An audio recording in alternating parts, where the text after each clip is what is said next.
Est-ce que Jésus-Christ est Dieu? Voilà la question à laquelle nous allons répondre dans cette deuxième partie de notre vidéo. Et dans la première partie, nous avons vu que Jésus n'est pas Dieu. Jésus n'est pas Dieu. D'accord? Jésus est le fils de Marie. Jésus est un simple homme. Jésus a été appelé dans la Bible serviteur de Dieu, serviteur de l'Éternel, l'agneau de Dieu, etc., etc. Mais il n'est pas Dieu. D'ailleurs, il ne l'a jamais été. Mais dans cette deuxième partie, nous allons voir ou répondre plutôt à la question que les musulmans se posent souvent. Est-ce que Jésus-Christ est Dieu? Dans cette partie de la vidéo et à la réponse de cette question, est-ce que Jésus-Christ est Dieu? Je vous dis oui avec fermeté, avec les preuves à l'appui, et nous allons étudier les textes anciens pour prouver que Jésus-Christ est Dieu. Oui, Jésus-Christ est Dieu, mais il est Dieu à l'image de Dieu le Père. Comprenez un peu la nuance. Jésus-Christ est Dieu, mais à l'image de Dieu le Père. Mais il n'est pas Dieu le Père. On se comprend? D'habitude, on nous dit il y a le Dieu le Père, Dieu le Fils, Dieu le Saint-Esprit. Oui, c'est bon, c'est très bien même. Mais il faut expliquer les choses par nuance. Il faut faire la nuance des choses. Jésus-Christ est Dieu, oui, mais il est le Dieu le Fils, à l'image de Dieu le Père. Est-ce qu'on se comprend? Voilà une petite nuance qui dérange souvent les enfants de Dieu. Et comme je vous ai dit, moi je suis converti le 10 août 2014. Et j'ai l'habitude d'écouter les enseignements du pasteur et de répéter exactement ce qu'ils disent et de répéter aussi aveuglement ce que disent mes frères, mes soeurs, mes aînés dans la foi. Jusqu'au jour où le Seigneur m'a interpellé de faire comme les chrétiens de Béret, de vérifier les Écritures. Quand on enseigne, quand j'écoute les enseignements, les prédications, les exhortations et autres, je prends des notes. Depuis ce temps-là, et j'ai commencé à prendre des notes. Et d'ailleurs, au début de ma foi, parce que moi, je me suis converti un peu trop tard de ma vie. Depuis que j'étais adolescent, on m'annonçait Jésus. Je faisais dans ma tête. J'ai suivi les soi-disant maîtres spirituels, j'ai suivi beaucoup de personnes. Et le 10 août 2014, tout a changé dans ma vie. C'est là que j'ai rencontré le véritable maître spirituel appelé Jésus-Christ. Et depuis ce temps, je me suis dit, je me suis promis à moi-même que je ne laisserai personne m'empêcher de connaître cet homme-là, cette personne-là, ce Dieu-là en profondeur. Ni pasteur, ni évangéliste, ni apôtre, ni même le diable en question ne peut m'empêcher. Donc, voilà pourquoi je vous ai dit dans la vidéo précédente que je suis quelqu'un qui pose des questions auxquelles personne ne prête même attention. Et c'est ça qui fait ma force. C'est ça qui fait que je pige dans la parole de Dieu, dans les connaissances et comment on appelle, culturelles, pour trouver des réponses à mes questions. Et d'une manière ou d'une autre, Dieu me répond toujours. Alors aujourd'hui, la réponse que nous allons apporter à cette question est que oui, Jésus-Christ est Dieu. Jésus n'est pas Dieu, nous l'avons expliqué de long à large, mais Jésus-Christ, lui, il est Dieu. Allons-y mollo mollo, d'accord? Parce que quelqu'un va me dire, où est la différence? Il y a une différence, il y a une grande nuance dont nos hommes de Dieu, nos enseignants ne nous donnent pas. Alors, d'abord, il faut que nous lisons un passage très important. Nous allons lire dans Jean 17, le verset 1 à 6. Jean 17, le verset 1 à 6, la parole de Dieu nous dit ceci. Après avoir ainsi parlé, Jésus leva les yeux au ciel et dit, Père, l'heure est venue, glorifie ton Fils, afin que ton Fils te glorifie. Selon que tu lui as donné pouvoir sur toute chair, afin qu'il accorde la vie éternelle à tous ceux que tu lui as donnés. Or, la vie éternelle, c'est qu'ils te connaissent, toi, le seul vrai Dieu, et celui que tu as envoyé, Jésus-Christ. Ça, c'est Jésus lui-même qui parle. Mais quand il a voulu maintenant parler ouvertement, le fait qu'il est fils de Dieu, il a ajouté le Christ dessus. Prêtez beaucoup attention quand vous lisez les évangiles, quand vous lisez la parole de Dieu, prêtez beaucoup attention et savoir peser et savoir analyser chaque mot qui est écrit, qui est dit, qui est prononcé. Donc, quand Jésus voulait parler de lui ouvertement en tant que fils de Dieu ouvertement, il a parlé de Jésus-Christ avec un trait d'union. Donc, il a fait allusion à deux personnalités, mais une personne. Jésus qui est le serviteur, l'agneau, et Christ qui est le Fils qui était déjà avec le Père depuis le ciel, avant même la fondation du monde. C'est de ça qu'il parle ici. Et il a associé les deux avec trait d'union, Jésus-Christ. Donc quand vous prenez Jésus, vous prenez Christ, Jésus qui est le Fils de Marie, l'homme, chair, os et sang, Fils de Dieu qui est la plénitude de Dieu, une partie de Dieu. Quand vous les mettez ensemble, ça donne Jésus-Christ, l'homme surnaturel. D'accord? Voilà à partir de là où nous pouvons dire que Jésus et Christ fusionnés ensemble, ça donne une personne. C'est là qui donne Jésus-Christ, l'homme surnaturel qu'on peut appeler Dieu, mais Dieu à l'image de Dieu le Père.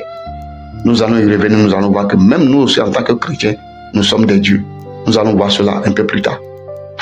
Alors, je continue la lecture. J'étais glorifié sur la terre. J'ai achevé l'œuvre que tu m'as donné à faire.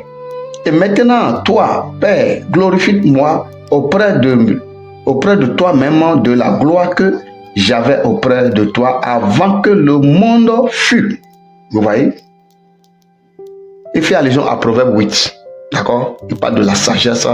La sagesse, moi, là, avant que Dieu ne puisse poser même les premiers atomes de la poussière de la terre, moi, la sagesse, ou entre parenthèses, la parole, j'étais là. J'étais la toute première création. Donc j'étais là, je jouais avec les globes, etc., etc. Alors, il continue. J'ai fait connaître ton nom aux hommes que tu m'as donnés du milieu du monde. Ils étaient à toi et tu me les as donnés et ils ont gardé ta parole. Il a fait connaître le nom de l'Éternel aux Israélites, c'est-à-dire aux disciples. Donc l'Éternel n'est plus l'Éternel pour eux, il est devenu Père. Donc c'est de ce nom-là qu'il s'agit.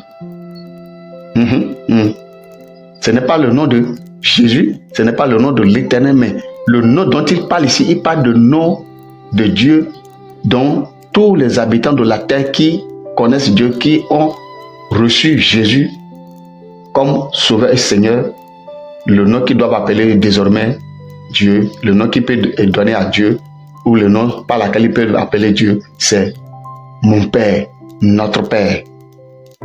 C'est de ce nom-là qu'il s'agit, qu'on ne vous trompe pas. Ce n'est pas Yahvé, Yeshua et tout ça. C'est le seul nom qu'il a donné, qu'il a fait connaître aux hommes que Dieu lui a donné. C'est le nom de Père. Nous pouvons désormais, à partir de là, appeler Dieu notre Père. Que ça soit clair. Donc, cela veut dire que quand Jésus appelait Dieu Père, il faisait allusion à ce que lui, il est sorti du Père. Le Christ est sorti du Père. Et il est entré dans le corps, il a été fusionné avec le corps qui est Jésus. C'est pour cela que, après avoir été baptisé par Jean-Baptiste, il commença à prier. Et la Bible dit quoi? Que le Saint-Esprit est descendu sur lui sous une forme corporelle d'une colombe. Et après le baptême en même temps, le Saint-Esprit le conduit dans le désert pour être tenté. Pour tenter qui? Pas Christ. Parce que Christ lui-même, il est Dieu. D'accord? Il est Dieu à l'image de Dieu le Père.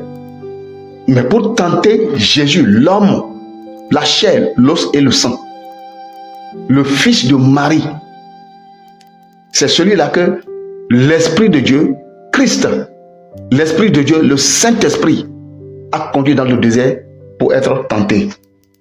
Et cela a été. Donc, cela veut dire quoi? Cela veut dire que dans la première partie, nous avons dit que Jésus a étudié. Donc, c'est cette étude-là de la parole, de la Torah et des prophéties, des livres prophétiques qu'il a étudié, qui lui a permis de connaître qui il est. C'est ça qui a permis à Jésus de savoir qu'il est le Messie. Il est l'enfant que Dieu a choisi, ou l'homme, ou le fils, ou l'agneau que Dieu a choisi pour être sacrifié pour le salut de l'humanité. Donc c'est en étudiant ces livres-là qu'il a su que je suis celui qui a été élu. Donc, quand Jésus parlait avec le diable, ce n'est pas Jésus-Christ, c'est Jésus lui-même qui parlait avec lui. Pourquoi? Parce que Christ l'a conduit là-bas pour être tenté. Donc Jésus a été tenté comme toi et comme moi. D'ailleurs, Hébreu l'a dit. Il a été tenté de toutes sortes de tentations, mais il n'est jamais tombé. Pourquoi? Parce qu'il connaissait la parole, pas dans sa tête, mais dans son cœur. La parole de Dieu qu'il a étudiée se trouve dans son cœur. Mais nous, aujourd'hui, qu'est-ce que nous fait? On prend toute la parole de Dieu, on prend même toute la Bible de Genèse jusqu'à l'Apocalypse, on nous met dans notre tête. Erreur. La parole doit être ici, doit être instaurée ici. Parce que Dieu lui-même a dit, j'ai écrit mes lois, pas dans leur tête, mais dans leur cœur. Voilà pourquoi aujourd'hui, beaucoup de chrétiens, nous tombons devant les musulmans. Pas seulement devant les musulmans, même devant les animistes, nous tombons comme des mouches. Alors que la Bible dit que c'est eux qui doivent tomber en lambeaux devant nous. Maintenant, nous tombons devant eux. Pourquoi? Parce que nous n'étudions pas la parole de Dieu que Dieu nous a donnée là. Nous ne l'étudions pas. Mais eux, ils étudient leur parole. Ils étudient encore votre Bible mieux que vous. Voilà pourquoi vous tombez. Moi, je le dis, je le répète toujours. Aucun musulman ne peut jamais me faire tomber. Aucun animiste ne peut jamais me tomber. Même pas m'envoûter, ce n'est pas possible. Celui-là n'est pas encore né. Il ne serait même pas né. Musulman qui va me faire douter de la foi en Jésus-Christ n'est pas encore né. Il ne sera pas né. L'animiste qui va venir m'envoûter ou le kémite qui va dire qu'il va m'envoûter au nom de je ne sais quoi n'est pas encore né. Je le dis à haute voix et je parle sur internet. Je dis il n'est pas encore né. Mon nom c'est Charlemagne Semanou. Celui-là n'est pas encore né. Et il ne sera jamais né. Parce que j'ai une conviction, je n'ai pas besoin de prier pour ça. J'ai une conviction, la conviction est que quoi? Je crois en Jésus-Christ de Nazareth et je suis fils de Dieu. D'accord? Je suis fils de Dieu. Ça veut dire que le Christ qui est Dieu, à l'image de Dieu le Père, est en moi, vit en moi. Mais comment un animiste peut m'envoûter? Avec quoi? Avec l'huile que je mange? Avec quoi? Avec les céréales que je mange? Avec quoi? Avec les herbes que je dois structurer pour me guérir? C'est avec ça qu'il va m'envoûter? Avec quoi? Je ne sais pas, avec les choses de ce monde pour me guérir, pour m'envoûter, c'est pas possible parce que moi je suis un être céleste. Depuis que j'ai cru en Jésus-Christ, je suis un être céleste. Je n'ai même pas besoin de prier pour ça. Ma foi que j'ai dans mon cœur et dans mon esprit me suffisent. Aucun d'entre eux ne peut pas m'envoûter, ne peut pas me faire chavirer pour avoir la foi en Jésus-Christ. Ça n'existe pas, même pas les pasteurs. Voilà. Donc, il faut connaître la parole. Avoir la parole dans son cœur. Le sceller. Parce que Dieu a dit, je vais l'écrire sur la table de leur cœur. Je crois que c'est Habakkuk 3, le verset 2. Si je ne me trompe. Alors, Jésus a étudié, c'est cette étude-là qui a permis à ce qu'il soit tenté. D'accord? Et j'ai dit que Jésus-Christ est Dieu, à l'image de Dieu le Père. Alors, je vais essayer de vous expliquer les choses en étudiant un peu les textes originaux, grecs et hébreux, pour vous expliquer comment, dans le texte originaux, Jésus et Christ sont perçus. Alors, quand vous prenez le livre de l'Ancien Testament, le livre de l'Ancien Testament est écrit en deux langues, en araméen et en hébreu. Et la plupart, c'est en hébreu que nous lisons. Alors, ici, vous voyez que quand on parle de Jésus, de la généalogie de Jésus, vous allez voir que la généalogie de Jésus dans Matthieu, oui, dans Matthieu 1, vous allez voir qu'on parle de l'Essus Christos. D'accord? L'Essus Christos, Jésus-Christ avec trait d'union. Donc, Jésus-Christ, l'Essus Christos, c'est O Christos. O Christos, c'est-à-dire H-O, Christ, c'est-à-dire K-R-I-S, trait d'union, T-O-X ou T-O-S, ça dépend de quelle version vous liez. O Christos, tu es le Christ. Ça, c'est quand Jésus est venu, il a posé la question, qui dit-on que je suis? Il a dit, les autres disent, mais Jésus les a posé la question, mais vous, que dites-vous que je suis? Qui dites-vous que je suis? C'est là Pierre pouvait se lever, inspiré par le Saint-Esprit. Tu es le Christ, le Fils de Dieu. Pierre ne parlait pas de Jésus, de la personne de Jésus, non. Pierre parlait de la personne du Saint-Esprit parce qu'ils ont pu savoir distinguer quand Christ parle, quand Jésus parle. Femme, qu'y a-t-il entre toi et moi? Ça, c'est Christ qui parlait, ce n'est pas Jésus. Quand Marie et Joseph sont venus le trouver dans le temple 3 jours après qu'ils l'ont cherché partout, quand ils l'ont trouvé, Jésus, à l'âge de 12 ans, je vous dis, à l'âge de 12 ans, il dit, mon fils, pourquoi nous as-tu fait cela? Ton père et moi, nous te cherchons depuis 3 jours. Et Jésus répond en disant, Jésus 12 ans, Jésus 12 ans. Pourquoi me cherchez-vous? Ne savez-vous pas que je devrais m'occuper des affaires de mon père? Et après, il s'est levé et les a suivis. C'est-à-dire, après, le Christ a laissé Jésus suivre ses parents. Là, c'est Jésus, Christ qui a parlé, ce n'est pas Jésus seul. Donc, c'est Christ qui s'exprimait par la bouche de Jésus. D'accord? C'est une autre personne à l'intérieur de ce corps-là, cette enveloppe-là, l'enveloppe que nous appelons Jésus-là, qui s'est exprimé en disant à la femme, pourquoi me cherchez-vous? Ne savez-vous pas que je devrais m'occuper des affaires de mon père? Nous parlons là de Christ. C'est Christ qui s'est exprimé plutôt par la bouche de Jésus. Alors, c'est de celui-là que la Bible nous parle, ou que la Bible mentionne, par exemple dans Matthieu 1, Marc 1, 18, Jean 1, 17, Marc 1, 1. On nous parle, là vous allez voir que quand dans ces passages-là, on parle de Christ.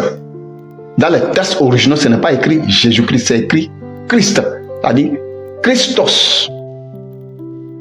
Donc, au début, je vous ai dit que Jésus est un homme, un être humain comme vous et comme moi. Mais Christ est le Fils de Dieu, c'est lui qui est sorti de Dieu. Donc lui, c'est lui qui est à l'image de Dieu. Lui associé maintenant avec Jésus qui est le serviteur, ça donne Jésus-Christ, Dieu à l'image de Dieu le Père et non Dieu lui-même. D'accord? Parce que quand Dieu voulait parler dans Genèse 1.1, quand il a vu les ténèbres, le Christ voyait, le Christ qui est la parole, il voyait les ténèbres, mais il n'a rien fait. L'Esprit de Dieu qui est le bras de l'Éternel qui exerçait la création, voyait, mais il n'a rien fait. Mais il a fallu que le Père parle d'abord, le Père qui est la voix dans l'Ancien Testament. J'ai déjà expliqué cette partie-là dans la vidéo où j'ai parlé de la puissance de Dieu. Peut-elle le rendre fou? Donc, dans cette vidéo, vous allez voir, j'ai expliqué cette partie-là. J'ai dit, le Père est la voix dans l'Ancien Testament, le Fils est la parole dans l'Ancien Testament, et le Saint-Esprit est le bras de l'Éternel ou la puissance agissante de Dieu. Donc, ces deux personnalités-là de Dieu voyaient ce qui se passait. Mais il a fallu que la voix s'exprime.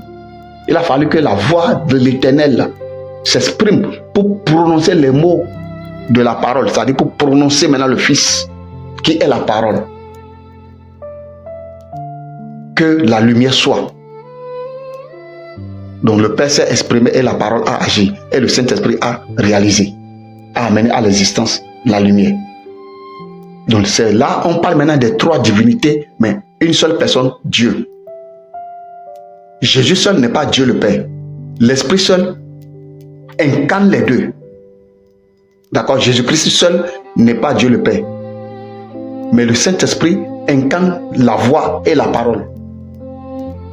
C'est pour cela que vous allez voir dans la Bible, il est dit que quiconque blasphème contre le Fils sera pardonné, mais celui qui se rendra coupable vis-à-vis du Saint-Esprit ne sera pas pardonné, ni dans ce siècle-ci, ni dans le siècle à venir. Donc, bien aimé, suivez-moi très bien. Vous voulez être armé, suivez-moi très bien, parce qu'on a constaté que les gens n'aiment pas les enseignements qui durent. Alors que dans les enseignements qui durent, il y a des révélations, il y a des choses qu'on vous révèle. Donc, suivez-moi très attentivement. Vous pouvez prendre après cette vidéo et mixer ça comme vous voulez. Peu m'importe, mais suivez-moi très attentivement. Prenez votre temps. Suivez-moi très attentivement. Alors, je vous disais que dans les anciens textes, on dit Christos. On ne sait pas toujours Christ de Jésus parce que Christ, c'est le Fils de Dieu qui est créé à l'image de Dieu. D'accord? Il n'est pas Dieu le Père. Il est Dieu, mais à l'image de Dieu parce qu'il est sorti de Dieu. Et Jésus est le fils de Marie, enfant de Marie, homme, serviteur de Dieu, l'agneau de Dieu. les deux fusionnés, ça donne une seule personne, Jésus-Christ, Dieu, à l'image de Dieu, le Père. Parce que le corps, la chair, l'enveloppe, l'esprit qui est Dieu, l'image de Dieu fusionnés ensemble, ça donne une personne surnaturelle, à savoir, entre parenthèses, Dieu, mais à l'image de Dieu le Père. Ce n'est pas écrit avec petit d, hein? Non.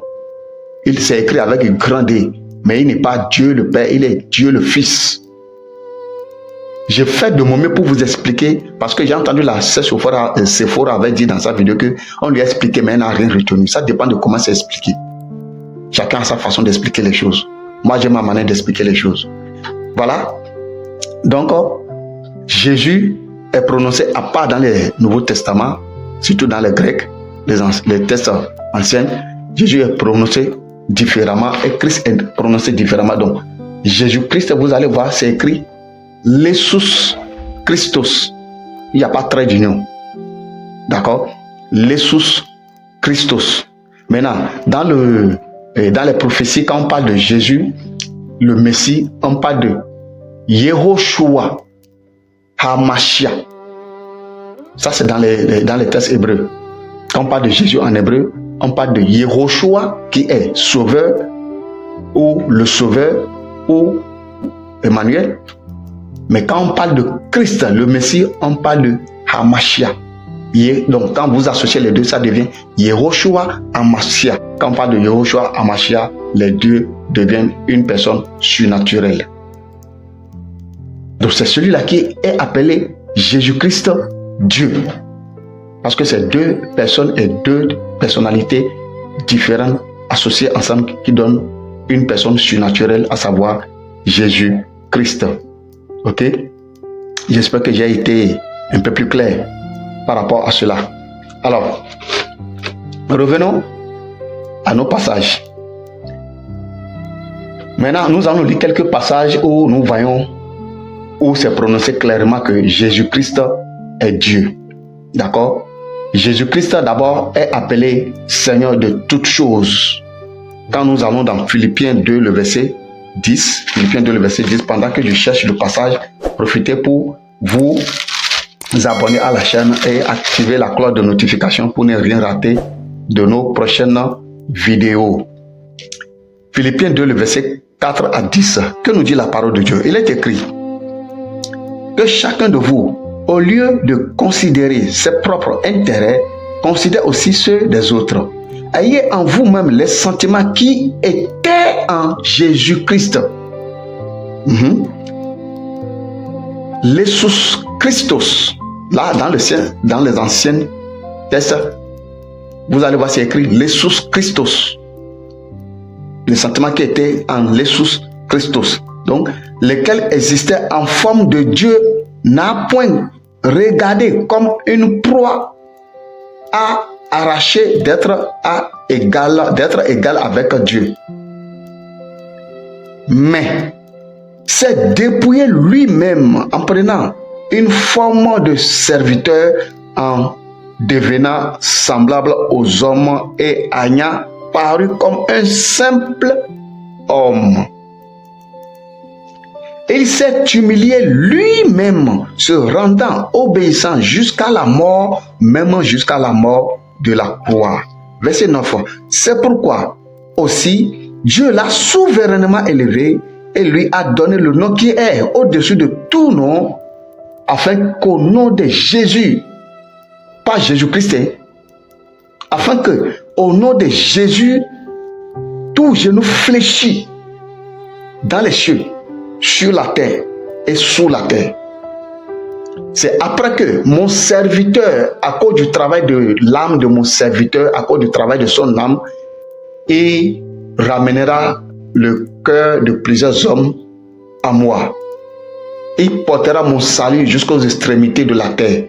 À cause du travail de son âme, je lui ai fait asseoir sur la table des grands. Ça, c'est la prophétie d'Ésaïe. C'est ça qui est accompli ici. Quand il a accompli l'œuvre salvatrice de la croix, Dieu a souverainement élevé cet homme-là, Jésus. D'accord? Jésus Il l'a souverainement élevé, il l'a fait asseoir à la table des rois, comme est dit dans Ésaïe, mais il l'a fait asseoir où? À la droite du Père. Pas sur le trône de Dieu. Hein.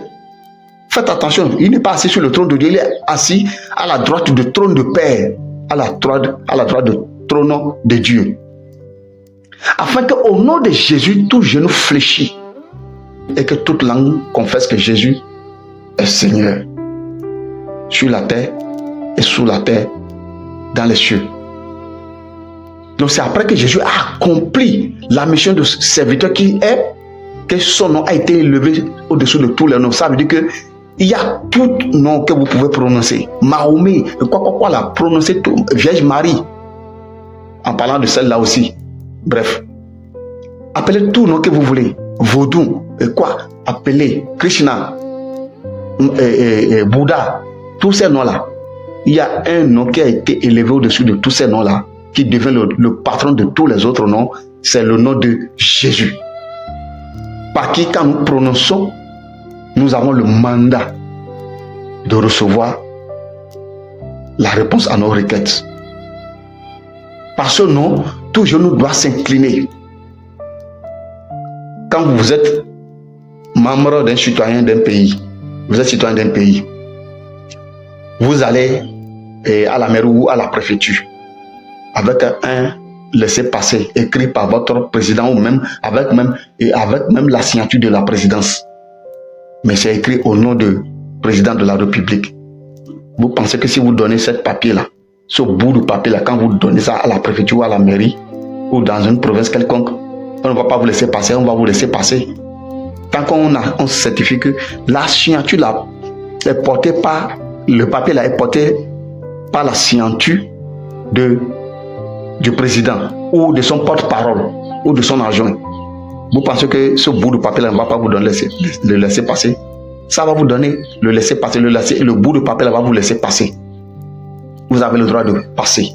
Donc c'est le même rôle, ou je dirais même plus que ce rôle là que le nom de Jésus là joue. Donc devant lui, tout genou fléchit, toute langue confesse qu'il est Seigneur, point, barre, il n'y a pas de débat. Donc quand les musulmans disent, est-ce que Jésus-Christ est Dieu? Oui, Jésus-Christ est Dieu.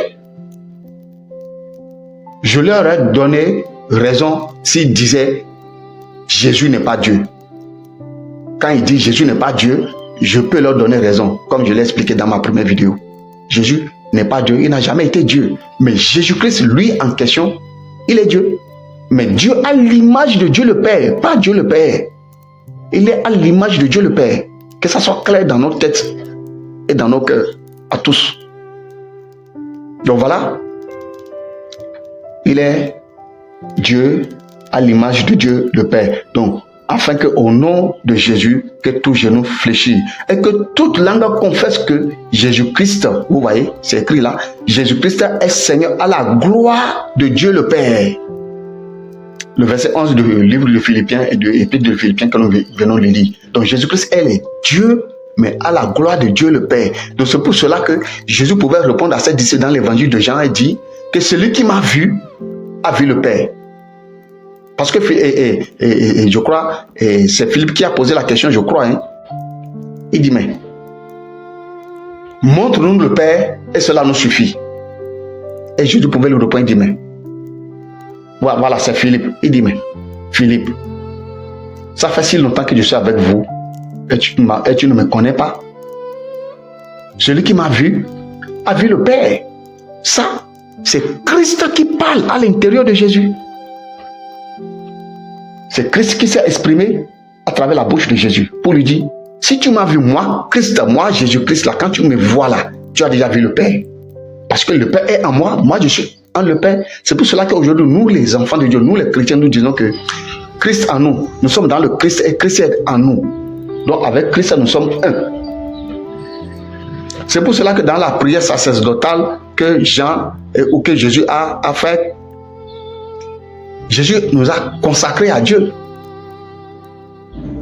Dans notre verset de base, Jésus nous a consacrés à Dieu, a dit, afin que nous soyons un, tel que lui et Dieu sont un. D'accord? Voilà. Donc, Jésus-Christ est Seigneur. Et son nom, Jésus, a été élevé au-dessus de tout le nom à cause du travail de son âme. Nous lisons par exemple 1 Jean 5, le verset 20 à 21. 1 Jean 5, le verset 20 à 21. Pendant ce temps, profitez pour vous abonner encore une fois. Cliquez la cloche de notification pour ne pas rater nos prochaines vidéos. Parce que j'aime décoter des trucs comme ça. Parler de Jésus-Christ, expliquer les choses mystérieuses que certains ne comprennent pas sous la direction de l'Esprit de Dieu. Alors, nous allons lire 1 Jean 1, le verset 20 à 21. Que nous dit la parole de Dieu? Il est écrit: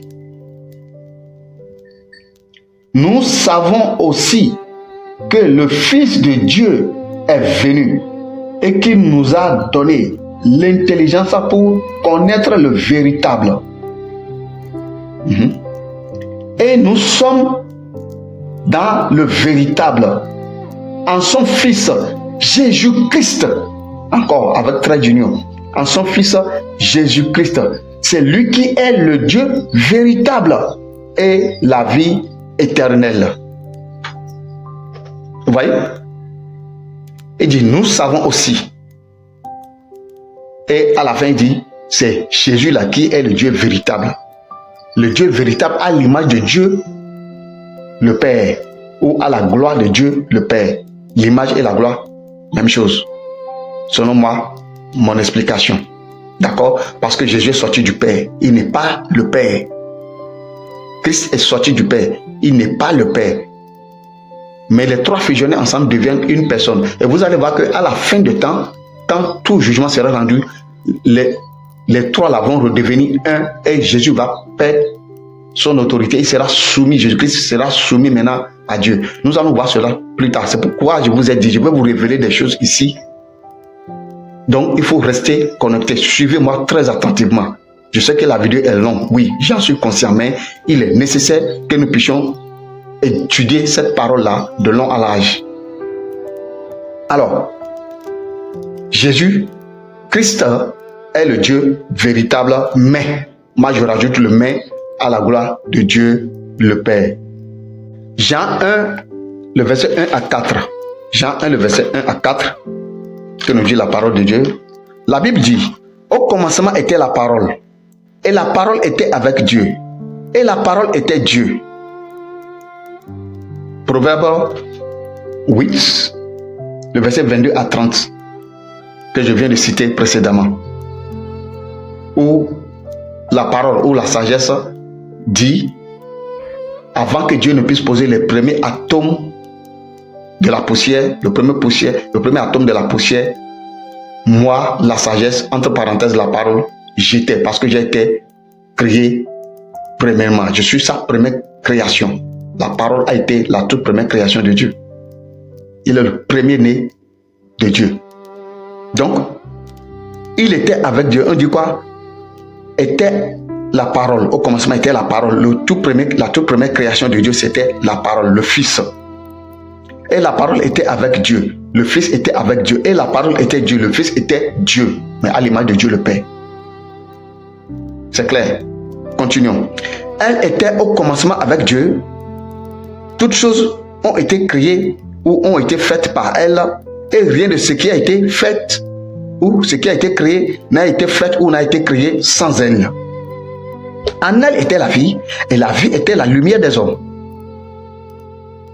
C'est clair pour vous. Ici, il est montré clairement que Jésus était la parole. Le Fils bien et premier-né de Dieu. Le Fils premier-né de Dieu, sorti de Dieu, la toute première création de Dieu. C'est Jésus, le Fils de Dieu. La sagesse, la parole. Donc, il fait allusion avec le Proverbe 8, le verset 22 à 30. Il était là avant toute chose. Alors, lisons Colossiens 1, le verset 16 à 17. Abonnez-vous pendant que vous y êtes. Il est écrit, car en lui ont été créées toutes les choses qui sont dans les cieux et sur la terre, les visibles et les invisibles, trône, dignité, domination, autorité, tout a été créé par lui et pour lui. 17. Il est avant toute chose et toute chose subsiste en lui. C'est clair pour vous? Toujours la référence à Proverbe 8, 22, 30. Jean 1 jusqu'à verset 14 et 16. Donc, toutes choses ont été créées par lui. Donc, il était là au commencement. Parce que pour que Dieu parle, il fallait prononcer la parole. Alors, il a créé d'abord la parole. Il a engendré d'abord la parole qui est, entre parenthèses, et la sagesse plutôt, qui est, entre parenthèses, la parole de Dieu. Le Fils de Dieu. C'est clair. Voilà. Évoluons. Jésus est l'image du Dieu invisible. C'est ce que nous dit Colossiens 1, verset 12 à 15. Alors, nous lisons toujours le même passage de Colossiens 1, verset combien déjà? 12 à 15. Alors, nous commençons par le verset 12. Il dit, rendez grâce au Père qui vous a rendu capable d'avoir part à l'héritage des saints dans la lumière. 13. Qui nous a délivrés de la puissance des ténèbres et nous a transportés dans le royaume du Fils de son amour. 14. En qui nous avons la rédemption, la rémission des péchés. Il est l'image de Dieu invisible, le premier-né de toute la création. Le premier-né de toute la création. La toute première chose que Dieu a créée, c'est la parole. Vous voyez, toujours encore la preuve pour nous montrer que Christ, la sagesse, entre parenthèses, la parole est le premier-né de Dieu. Donc, c'est lui qui est à l'image de Dieu. Et on nous dit clairement ici que il est l'image du Dieu invisible, le premier-né de toute la création. Donc, quand vous prenez cette personne-là qui est à l'image de Dieu, vous l'associez avec le nom terrestre qui est Jésus, qui a été sanctifié, qui a été mis au-dessus de tous les noms, vous avez une personne comme ça, une. Ça fait 1 plus 1 égale à 1. Comme les pasteurs, les hommes de Dieu ont l'habitude de nous enseigner, Jésus-Christ est Dieu. Jésus est Dieu, etc. Sans nous montrer les nuances entre Jésus et Christ. C'est ça qui crée cette confusion. Donc Jésus-Christ est Dieu, point barre. Il n'y a pas de débat à ce niveau. Voilà. Mais Jésus, lui, par contre, n'est pas Dieu. Évoluons. Jésus-Christ, lui, il peut prendre des décisions pour le sort du monde parce qu'il en a reçu l'autorité et le pouvoir de Dieu. C'est là où je rentre maintenant dans une profonde révélation prophétique. Jésus peut prendre des décisions. Il peut décider du sort de l'humanité parce qu'il en a reçu le pouvoir et l'autorité. Alors nous allons lire dans 1 Corinthiens 15, le verset 22 à 28. Et suivez-moi très très attentivement. 1 Corinthiens 15, verset 22 à 28. Il est écrit, et comme tout meurt en Adam, de même aussi tout revivront en Christ. Dans la version originale, c'est écrit Christos. D'accord? Ce n'est pas dit en Jésus-Christ. Donc le nom personnifié n'a pas été associé ici dans la version grecque. C'est écrit Christos. D'accord? Mais chacun de son rang, Christ comme prémisse, puis ceux qui appartiennent à Christ lors de son avènement. Ensuite viendra la fin, quand il remettra le royaume à celui qui lui est. Ensuite viendra la fin, quand il remettra le royaume à celui qui est Dieu et Père, après avoir détruit toute domination, toute autorité et toute puissance. Entre parenthèses, nous venons de lire tout à l'heure dans le livre de Colossiens où on a dit que toutes autres choses ont été créées par lui. Les dominations, les autorités, tout cela ont été créés par Jésus-Christ.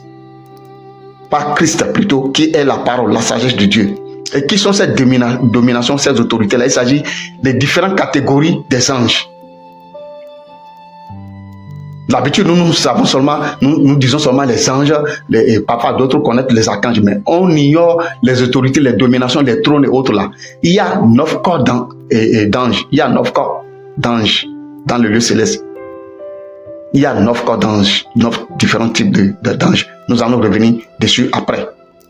Donc, toutes ces créations-là, tous ces êtres célestes-là sont créés par Dieu, la parole. Parce qu'on nous a dit que toutes choses ont été créées par lui et tout subsiste par lui. Maintenant, cette partie des dominations, des trônes, des autorités là ont été corrompues par le diable. C'est là où on nous parle d'un tiers des étoiles de Dieu qui ont été emportées sur la terre. Le dragon en tomba, avec sa queue, il a ramassé un tiers des étoiles. Il s'agit des anges déchus. D'accord? Et on dit ici que après que Jésus aura détruit toutes ces personnes-là, après avoir détruit toute domination, toute autorité et toute puissance, il parlait des anges déchus. 25. Car il faut qu'il règne jusqu'à ce qu'il ait mis tous les ennemis sous ses pieds. On parle toujours là de Jésus, parce que Dieu lui a donné l'autorité et le pouvoir. Je viens de le dire tout à l'heure. Verset 26. Le dernier ennemi qui sera détruit, c'est la mort. Il n'y aura plus de mort. Apocalypse nous a dit ça. Verset 27. Dieu, en effet, a tout mis sous ses pieds. Mais lorsqu'il dit que tout lui a été soumis, il est évident que celui qui lui a soumis toute chose est accepté. Entre parenthèses, Dieu. Quand Dieu a donné toute autorité à Jésus-Christ ou à Christ, l'autorité que Dieu a donnée à Christ ne lui permet pas d'être au-dessus de Christ ou forcément égal à Christ, et à Dieu plutôt. Cela dit que plutôt il est égal à Dieu, mais il n'est pas au-dessus de Dieu. Parce qu'on dit qu'il est à l'image de Dieu vivant. Et tout lui a été soumis. Dieu lui a soumis toutes choses. Et quand il va détruire toute cette domination-là, toutes ces œuvres de ténèbres-là, et toutes ces religions, les blabla-là, quand il va détruire tout, il va remettre maintenant son autorité, le pouvoir que Dieu lui a donné, là, il remet tout à Dieu. On parle là de Christ, hein? On parle là de Christ, de Jésus-Christ, les deux fusionnés ensemble. C'est de lui qu'on parle. Il va remettre l'autorité que Dieu lui a donnée là. Il va remettre ça à Dieu. Parce que c'est Dieu qui l'a donné toute autorité. Et quand on dit qu'on t'a donné autorité, quand le président de la République te donne un mandat, une carte blanche, cela veut dire que quand le président est assis sur son trône ou bien sur le fauteuil présidentiel, il est au-dessus de toi. Même s'il t'a donné une carte blanche sur tout le pays, il t'a donné l'autorité, il t'a soumis tout le pays, lui, il demeure toujours ton chef. Seulement quand il est assis sur le fauteuil présidentiel. Nous allons voir, c'est pourquoi je vous ai dit de rester collé, parce que je vais vous révéler des choses que vous n'avez jamais entendues. Et on dit, quand il parle de tout lui a été soumis, il est accepté que celui qui l'a soumis, toute chose n'est pas comptée dedans. D'accord? Verset 28. Et lorsque toutes choses lui auront été soumises, alors le Fils lui-même sera soumis à celui qui lui a soumis toutes choses, afin que Dieu soit tout en tous.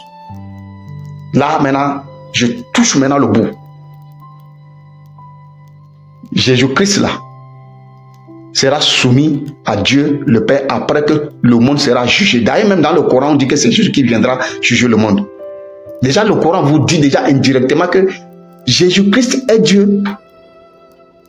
Si le Coran reconnaît au moins que c'est Jésus qui viendra juger le monde, il est écrit ici clairement ici que après qu'il va juger le monde, il va remettre maintenant l'autorité et le pouvoir que Dieu lui a donné à Dieu. Et lui-même serait maintenant soumis à Dieu. Et Dieu va devenir, tout va redevenir comme au début de la création. Je ne sais pas si c'est bien clair pour vous. Maintenant, il y a une anecdote que nous lisons souvent, que nous ne prêtons pas du tout attention. Cette révélation, Dieu me l'a donnée. Le Seigneur m'a donné cette révélation le début de ma conversion. C'était en 2015. Je me suis converti le 10 août 2014 et en 2015, après mon baptême, J'étais en méditation quand Dieu m'a révélé cela. Quand j'ai parlé de ça dans un de groupes, le groupe s'appelait Ciel Tel. Ciel Terre plutôt, voilà. Ciel Tel. Donc, c'était ça le nom du groupe. J'avais révélé ça. Il y a un homme de Dieu qui a été étonné. Il est entré dans mon inbox et je lui ai expliqué cette révélation-là. Il s'agit de quoi? Nous allons lire dans Genèse 41, le verset 32 à 45. Donc, suivez-moi très attentivement.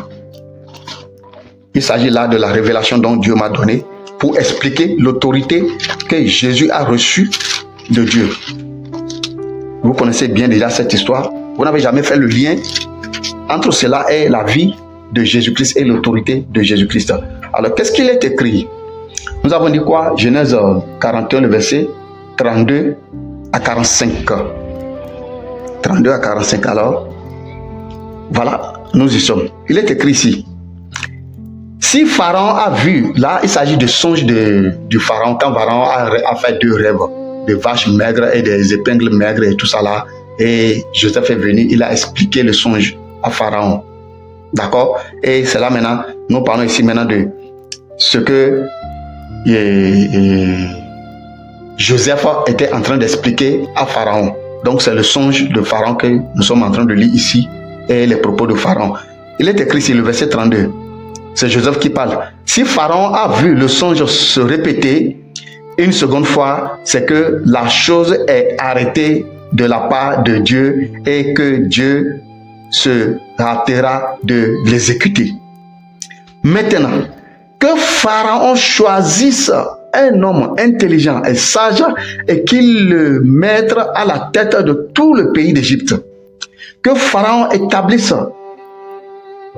des commissaires sur le pays pour lever un 5e des récoltes de l'Égypte pendant les 7 années d'abondance.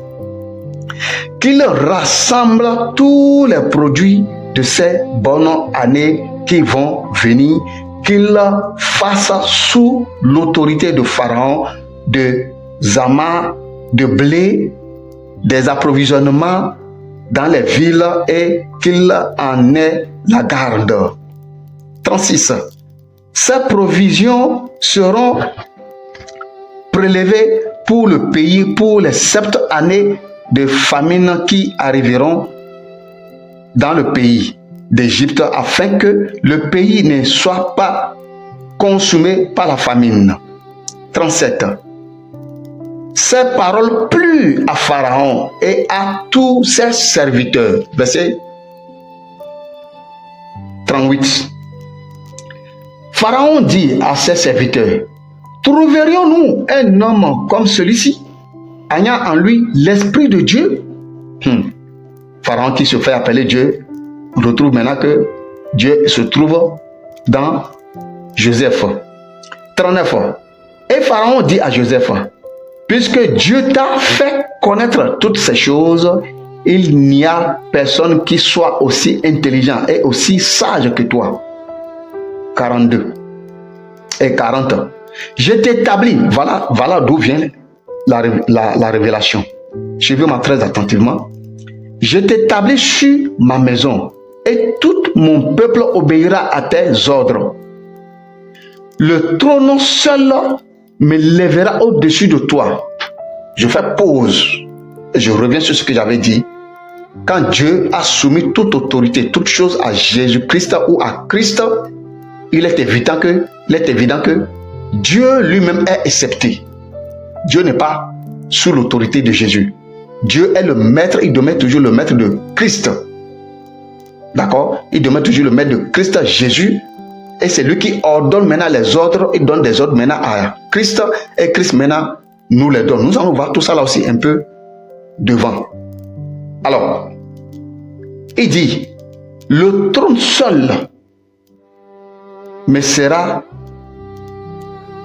lèvera au-dessus de toi. Ça veut dire que Pharaon, quand il est assis sur le trône, Joseph doit se taire et l'écouter. Joseph doit obéir. Donc, tout ce qui est dans la maison de Pharaon là, tout ce qui est dans le pays d'Égypte, le pays d'Égypte représente le monde. Le palais, la maison de Pharaon, le palais, représente le royaume des cieux. mes serviteurs et ma maison. Il s'agit des anges, les archanges, les trônes, les autorités, toutes ces divinations. Et même les vieillards. Les 24 vieillards, c'est-à-dire les apôtres, les 12 apôtres et les 12 tribus d'Israël. Toutes ces personnes-là sont soumises à l'autorité de Jésus. C'est Dieu seul qui est au-dessus de Jésus. C'est pourquoi je vous ai dit que Jésus n'est pas assis sur le trône de Dieu, mais il est assis à la droite du trône de Dieu. Évoluons. 41. Pharaon dit à Joseph, voici, je te donne le commandement de tout le pays d'Égypte. 42. Pharaon ôta son anneau de la main et le mit à la main de Joseph. Il le revêtit d'habits de fin lin et lui mit un collier d'or au cou. Il le fit monter sur le char qui suivait le sien. Et l'on criait devant lui, à genoux. C'est ainsi que Pharaon lui ordonna le commandement de tout le pays d'Égypte. Il dit encore à Joseph, je suis Pharaon, et sans toi, personne ne lèvera la main ni le pied dans tout le pays d'Égypte. 45. Pharaon appela Joseph du nom de Sophna Panéach, et il lui donna pour femme Asnath, fille de Potiphéra, prêtre d'Ornon, et Joseph partit pour visiter le pays. Alors, ici, voilà le mystère. D'accord? Voilà le mystère. Dieu représente Pharaon ici, ou Pharaon plutôt, Pharaon, F-A-H, égale Dieu. D'accord? Joseph égale J. Joseph. D'accord? Égale J. Et J aussi égale Jésus. On se comprend. Donc, nous avons Pharaon qui représente Dieu. Nous avons Joseph qui représente Jésus-Christ, ou Christ et Jésus. Nous avons l'autorité que Pharaon a soumise, a donné plutôt à Joseph en ôtant son anneau pour lui donner. Parce que quand tu portes l'anneau du roi, ou de l'empereur, ou de souverain, tu décides à sa place. C'est quand lui s'assoit sur son trône là qu'il est ton supérieur. D'accord? Donc, Pharaon a mis son anneau au doigt de Joseph. Et il a soumis toute sa maison, tout le pays, et sans l'avis de Joseph, personne autre ne peut pas se lever, ni pied, ni main, sans être puni. Donc, Pharaon a soumis son autorité, elle a donné l'autorité à Joseph en lui donnant son anneau. C'est avec ça qu'il va signer, bien sûr, les édits et les lettres, etc. Et Dieu a soumis toutes choses dans les mains de Christ. Toutes choses ont été soumises entre les mains de Christ Jésus. D'accord? Je ne sais pas si c'est clair pour vous. Maintenant, c'est le trône seul qui sépare l'autorité de Joseph de l'autorité de Pharaon. C'est le trône seul qui sépare l'autorité de Dieu le Père de l'autorité de Dieu le Fils, à savoir Christ Jésus ou Jésus-Christ.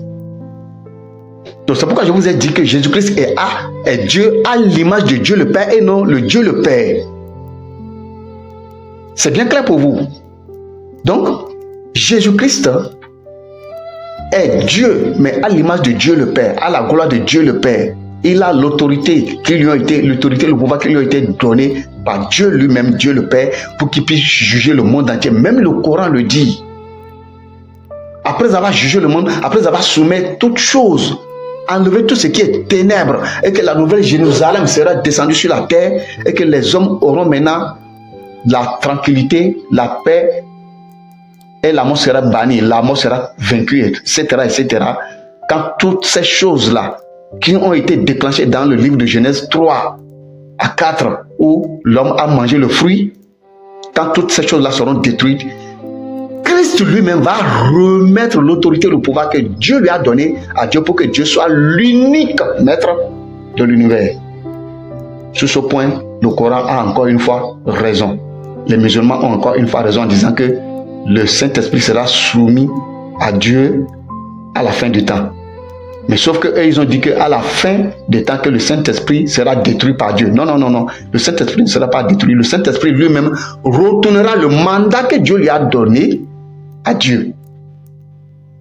Il va le retourner. C'est un peu comme on vous donne, on vous mandate d'aller dans un pays. Quand vous revenez, vous remettez l'autorité qui vous a été donnée. C'est un peu comme les policiers, quand on vous donne la plaque, dès qu'on vous ressaisit la plaque, on vous retire la plaque, vous n'avez plus la possibilité de représenter la loi.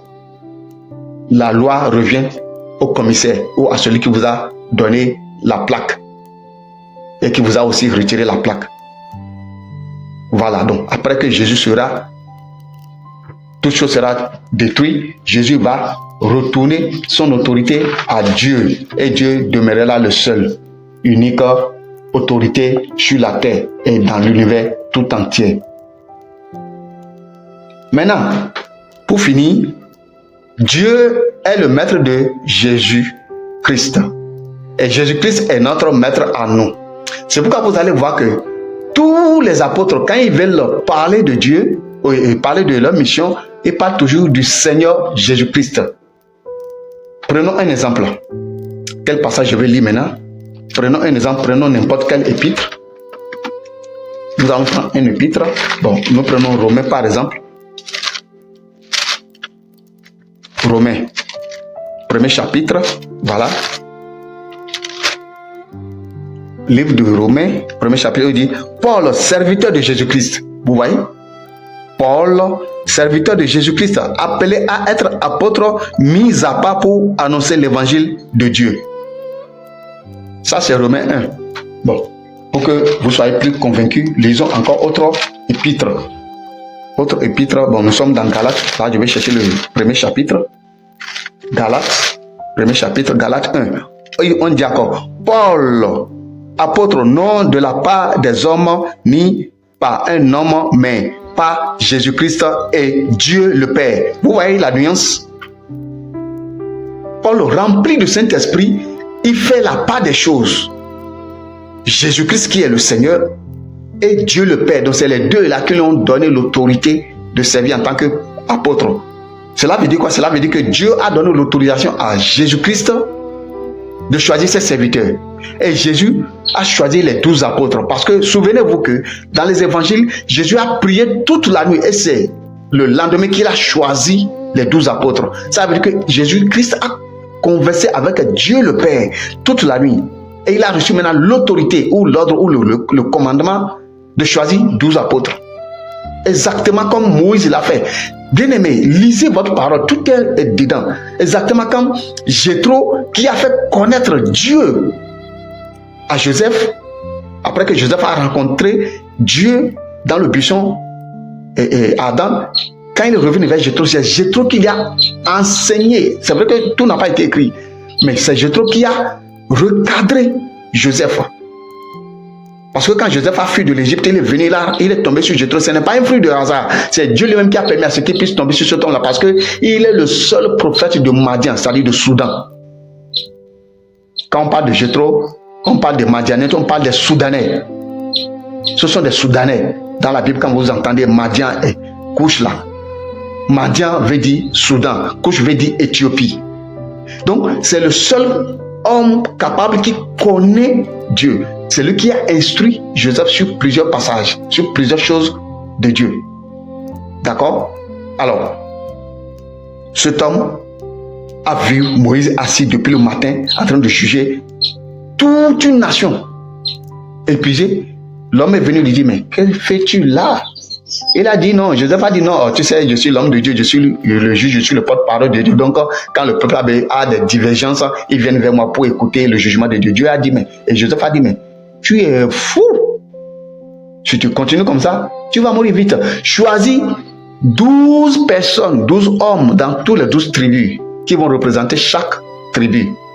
qui vont juger les petites choses, mais quand l'affaire est grande, ils vont le faire remonter vers toi. Vous voyez, c'est que il y a tellement de nuances dans la Bible que vous pouvez comprendre quand vous lisez la parole de Dieu, que vous méditez là-dessus. Donc, Moïse a été orienté par Jéthro, qui représentait la voix de Dieu en son temps. Dieu a inspiré Jésus toute la nuit pour choisir les 12 apôtres. Et nous avons vu clairement dans les Écritures que Dieu donne de l'ordre à Jésus-Christ. Et Jésus-Christ vient maintenant donner de l'ordre à nous. C'est pour cela que quand Faïssa disait dans cette vidéo que comment se fait-il que Dieu ne connaît pas la fin du monde? Non, Jésus n'est pas Dieu. Et la seule chose que Christ et que Dieu a scellé pour que Christ lui-même ne puisse pas sonder, c'est la fin du temps. Parce que s'il connaissait tout cela, si Dieu lui révélait tout cela, alors cela veut dire que lui-même va révéler ça à ses serviteurs. C'est-à-dire que Christ va se révéler ça à ses serviteurs.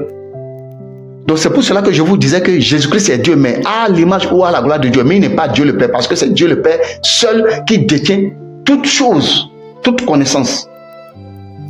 Jésus-Christ a toutes les connaissances, sauf une, la fin du monde. Il a reçu tout de Dieu. La seule chose que Dieu lui a cachée à Christ ou au Saint-Esprit, c'est la fin du monde. D'accord? J'espère que c'est clair pour vous. Alors, pour finir, nous allons lire ces deux passages-là. Il a dit, Jésus-Christ est notre Maître et notre Seigneur à nous tous. Et il a le droit de l'autorité sur nous tous. C'est pourquoi nous voyons dans Jean 17, le verset 18 à 20. Nous allons lire rapidement Jean 17, 18 à 20. Jean 17, 18 à 20. Comme tu m'as envoyé dans le monde, je les ai aussi envoyés dans le monde. Et je me sanctifie moi-même pour eux afin qu'eux aussi soient sanctifiés par la vérité. Ce n'est pas pour eux seulement que je prie, mais encore pour ceux qui croiront en moi par leur parole. Donc là maintenant encore, nous venons encore de battre les musulmans KO qui disent que je n'ai été envoyé qu'aux brebis perdues d'Israël. Ces gens-là, ils font le jeu de mots, comme je vous ai déjà dit dans la première partie de la vidéo. Ils font le jeu de mots. Que ce soit Abdou Majid, Oustaz Diané et Faïssa et tous ces machins-là. Ils savent de quoi ils font. Ils savent de quoi il s'agit. Et ils font les jeux de mots. Ils savent très bien ce qui est écrit. Voilà.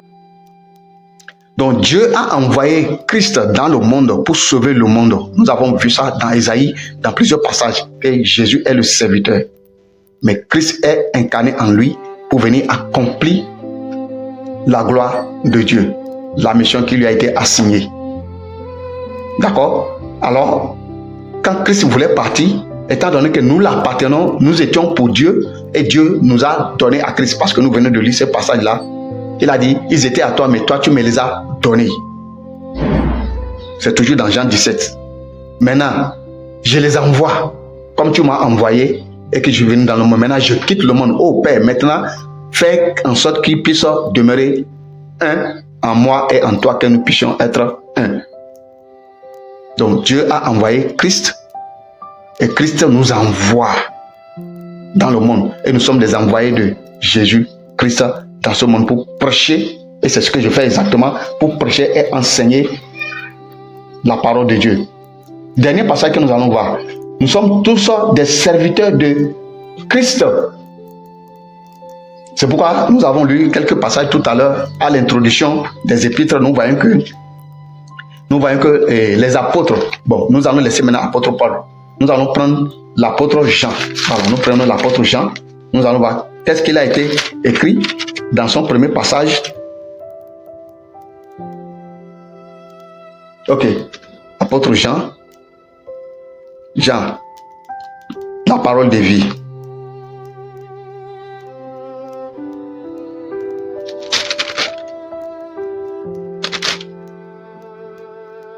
Ok, Jean, lui, n'a pas cité cela. Il n'a pas cité en tant que serviteur, mais nous allons lire ça dans Apocalypse. Nous allons voir, puisque c'est Jean qui a révélé l'Apocalypse.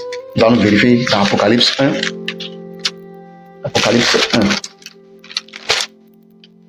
Voilà, Apocalypse 1. Il est écrit, d'ailleurs c'est même le dernier passage que nous voulons lire, je vais profiter pour la lire en même temps, 1 à 2. Apocalypse 1, révélation de Jésus-Christ que Dieu lui a donné. Vous entendez? Révélation de Jésus-Christ que Dieu lui a donné.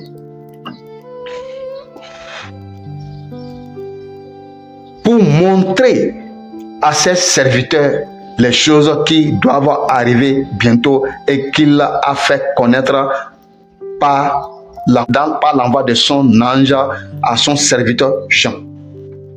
Vous voyez, Jean, quand il veut s'identifier en tant que serviteur de Jésus, il a dit Jésus-Christ. Il a appelé Jésus-Christ, ça veut dire que son Seigneur, son Maître.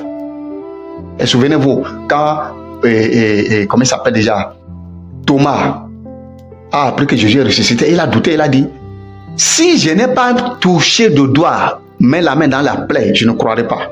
Il faut que je vois, il faut que je touche. Mais quand il est venu, il a dit, Thomas, mets ta main ici. Et quand Thomas a touché, tel qu'il a dit de sa propre parole, c'est là qu'il a dit, mon Seigneur et mon Dieu, en s'inclinant devant Dieu. Donc, verset 2, lequel a attesté la parole de Dieu et le témoignage de Jésus-Christ, tout ce qu'il a vu. Et pas encore de Jésus-Christ ici, pour expliquer que Jésus est le Seigneur de nous tous, serviteurs, chrétiens, servantes, intercesseurs, agents d'entretien à l'église. Nous sommes tous au service de Christ Jésus, pas au service de Dieu. Nous sommes tous au service de Christ et Christ est au service de Dieu. Donc, Jésus est Dieu à la gloire, à l'image de Dieu. Nous sommes des dieux à l'image de Christ. Est-ce qu'on se comprend? Parce que souvenez-vous, dans Psaume 82, le verset 6, il est écrit, j'avais dit, vous êtes des dieux, vous êtes tous des fils du Très-Haut. D'accord? Revenons maintenant dans le livre de Jean. Jean 10, le verset 33 au verset 36. Que nous dit la parole de Dieu? Les Juifs lui répondirent, ce n'est point pour une bonne œuvre que nous voulons te lapider, mais pour une blasphème et parce que toi, qui es un homme, ils font allusion entre Jésus. Pourquoi? Parce qu'ils ont connu Jésus, mais ils ne connaissent pas Christ. D'accord? Toi, qui es un homme, entre parenthèses, Jésus, tu te fais Dieu. Mais ils ont ignoré que en Jésus là, il y a Christ. Mais ils ont ignoré que en Jésus là, il y a la personne de Christ. C'est pour cela qu'ils ont dit ça. Jésus leur répondit, n'est-il pas écrit dans votre loi, j'ai dit, vous êtes des dieux? C'est pourquoi il est important d'étudier. Toutes ces années d'études lui a permis, personne, même avec le diable, n'a pas pu s'en sortir. Ce n'est pas les hommes qui vont pouvoir s'en sortir. Personne n'a pas pu ébranler Jésus dans la connaissance. Parce qu'il a étudié, il a dit, n'est-il pas écrit dans votre loi que vous êtes des dieux? 35. S'il a appelé Dieu ceux à qui la loi ou la parole de Dieu a été adressée, et si l'écriture ne peut être anéantie, celui que le Père a sanctifié et a envoyé dans le monde, vous lui dites, tu blasphèmes. Et là-dessus, parce que j'ai dit, je suis le Fils de Dieu. Là, vous pensez que c'est Jésus qui parle toujours? Là, c'est Christ qui parle. Donc, c'est pour cela que ils n'ont pas pu faire la nuance. Et c'est le problème que les chrétiens ont aujourd'hui. Ils n'arrivent pas à faire la nuance entre Jésus et Christ. C'est ça qui pose le problème. C'est ça qui était aussi le même problème qui était posé avec les Juifs et les scribes. Ils n'arrivaient pas à faire la différence entre Jésus, le charpentier qu'ils ont connu, le fils de Marie. Parce que souvenez-vous, toujours dans le livre de Jean, il a parlé de Moïse vous a donné les pains du ciel. En effet, c'est mon Père qui vous a donné le pain véritable, descendu du ciel. Moi, je suis le pain descendu du ciel. Celui qui me mange n'aura plus jamais faim. Alors, les Juifs ont dit, mais quel scandale, comment celui-là peut nous donner sa chair à manger? Vous imaginez un peu? Comment celui-là peut nous donner sa chair à manger? Un vilain gars comme lui-là peut nous donner sa chair à manger. Ils ont été scandalisés. N'est-ce pas le fils de Marie? Ses frères et ses soeurs ne sont-ils pas parmi nous ici? Ils ont été scandalisés. Mais ils n'ont pas su discerner quand Christ parle et quand Jésus parle. Donc là, dessus, je vais dire pour conclure, que Jésus, Christ, est Dieu à l'image, à la gloire de Dieu le Père. Mais il est toujours serviteur de Dieu parce que il est aussi écrit que Dieu a souverainement élevé Jésus-Christ et il l'a fait asseoir à la droite de Dieu. Nous avons déjà lu ça. Maintenant, quelque part, il est écrit que nous avons un représentant auprès de Dieu, un avocat qui intercède pour nous auprès de Dieu. Et encore quelque part, il est dit que Jésus est à la droite du Père. Il est le seul médiateur entre les hommes et Dieu, à savoir Jésus-Christ homme. C'est-à-dire il y a un seul médiateur entre Dieu et les hommes, à savoir Jésus-Christ homme. Donc Jésus-Christ dont nous parlons ici, c'est un homme. D'accord? C'est un homme et non pas une divinité entière. C'est-à-dire quand il est ressuscité, un corps lui a été donné, un nouveau corps que nous allons recevoir tous un jour après la résurrection. Grâce à Dieu. Amen. Ce corps lui a été donné. C'est un corps transparent, un corps qui n'a pas besoin d'ouvrir la porte avant de rentrer dans la maison. C'est ce corps-là qui lui a été donné. C'est avec ce corps-là que Jésus-Christ est assis à la droite du Père. Donc Jésus-Christ qui est assis à la droite de Dieu là, à la droite du trône de Dieu là, ce n'est pas Dieu lui-même en question, c'est un homme à part entière, mais qui a reçu un corps nouveau, qui est assis à la droite du Père, qui continue de servir Dieu comme nous le servons aujourd'hui. Jésus-Christ homme et non Jésus-Christ Dieu. C'est clair, hein? Parce que l'apôtre Paul nous a révélé tellement de choses dans sa parole et dans ses épîtres, dans ses enseignements. C'est Jésus-Christ homme qui est assis à la droite de Dieu, à la droite du trône de Dieu. C'est Jésus-Christ homme. Donc il représente les hommes auprès de Dieu et il représente Dieu auprès des hommes. C'est pour cela que nous adorons Dieu à travers Jésus-Christ. Nous adorons Dieu par Jésus-Christ. Donc quand nous adorons Jésus, nous adorons Dieu. Quand nous adorons Dieu, nous adorons Jésus. Je suis dans le Père est en moi.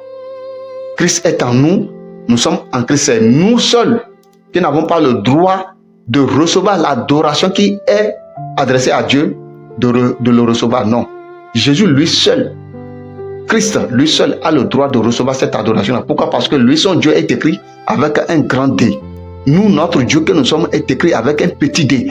Donc faites attention en lisant les Écritures. Nous, en tant que Dieu, Dieu que nous sommes là, nous sommes des petits dieux qui dépendent du grand Dieu. D'accord? Jésus, Christ, Dieu le Père, Dieu le Fils et le Dieu le Saint-Esprit. Alors, je sais que la vidéo a été longue, mais il était important que je puisse vous donner toutes ces révélations, pour vous donner toutes ces clés-là, pour que vous puissiez être armés. Donc, je vous en prie, ne sautez pas les étapes. Suivez cette vidéo-là très attentivement. Et les parties qui vous ont intéressé, mixez-les et partagez-les sur les réseaux sociaux pour que les gens puissent être éveillés. Donc, j'invite tous les créateurs à mixer les parties de cette vidéo, de cet enseignement qui vous intéresse, mettez-les sur tous les réseaux parce que il faudrait que les enfants de Dieu puissent être armés pour se défendre parce que la guerre fait rage. Nous sommes à la fin du temps et l'ennemi ne cesse de décupler des stratégies. Donc, il faudrait que les enfants de Dieu soient éclairés. Il faudrait que chacun puisse être bien armé pour défendre sa foi, pour ne pas que le jour du jugement, que le Seigneur nous dise que nous n'avons pas pu faire ce qu'il nous a recommandé de faire. Peut-être que toi, ton rôle, peut-être, c'est de partager cette vidéo. Moi, mon rôle, c'est peut-être de donner l'enseignement. Ton rôle, c'est peut-être de partager simplement, de mixer simplement. En tout cas, que chacun en fasse de cette vidéo ce qu'il veut et que la gloire de Dieu soit rendue à Dieu. Alors, je vous dis merci pour avoir suivi la vidéo du début jusqu'à la fin. Si tu ne me connais pas, je réponds au nom de Charlemagne, c'est Manu. Je suis le promoteur de la chaîne Jésus-Christ TV et je suis le messager de Jésus-Christ. Et dans cette vidéo, nous avons parlé de Jésus-Christ est Dieu. Dans la première partie, nous avons parlé de Jésus n'est pas Dieu. Et nous avons expliqué cela de long à large. Et dans cette vidéo, nous avons expliqué aussi pourquoi Jésus-Christ est Dieu. Et dans cette partie, nous avons vu la révélation et l'autorité. Nous avons révélé plutôt l'autorité que Dieu a donnée à Jésus-Christ. Et cela a été assimilé sur cette terre entre Pharaon et Joseph. Nous avons révélé beaucoup de choses. Nous avons dit aussi que Jésus est notre maître, comme il est le serviteur de Dieu. Alors, nous allons nous arrêter là. Charlemagne Semanou, on m'appelle, promoteur de la chaîne Jésus-Christ TV. Je vous donne rendez-vous à la prochaine vidéo. Si vous avez des questions, n'hésitez pas à les laisser dans les commentaires. Je lis tous les commentaires et je réponds avec des vidéos, soit directement dans les commentaires. Que Dieu vous bénisse. Portez-vous bien. Ciao, ciao. À la prochaine vidéo.